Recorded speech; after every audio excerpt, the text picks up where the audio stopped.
war update war breaking কি আহিছে আমাৰ হাতত সৰ্বদলীয় বৈঠকত প্ৰতিৰক্ষা মন্ত্ৰী ৰাজনাথ সিঙৰ ডাঙৰ মন্তব্য আহিছে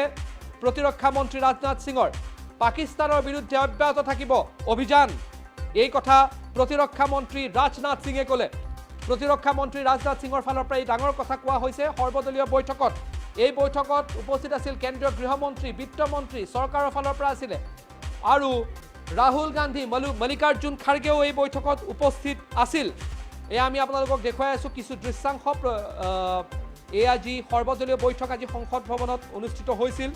পেহেলগাম সন্ত্ৰাসবাদী আক্ৰমণৰ পাছত এইটো দ্বিতীয়খন সৰ্বদলীয় বৈঠক আজি ইয়াত অনুষ্ঠিত কৰা হৈছে বিগ ব্ৰেকিং এই মুহূৰ্তত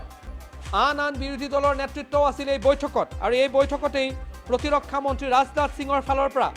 পাকিস্তানৰ বিৰুদ্ধে অভিযান অব্যাহত ৰখাৰ কথা ঘোষণা কৰা হৈছে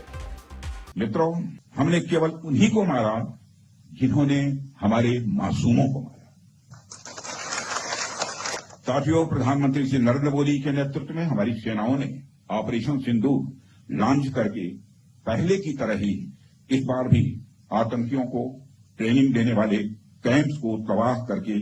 करारा जवाब दिया है और हमारी यह कार्रवाई बेहद सोच समझकर सधे हुए तरीके से की गई है आतंकियों के हौसले पस्त करने के उद्देश्य से यह कार्रवाई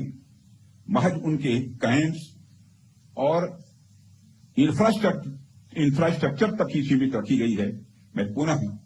हमारे आर्म्ड फोर्सेस के शौर्य को मैं नमन करता हूं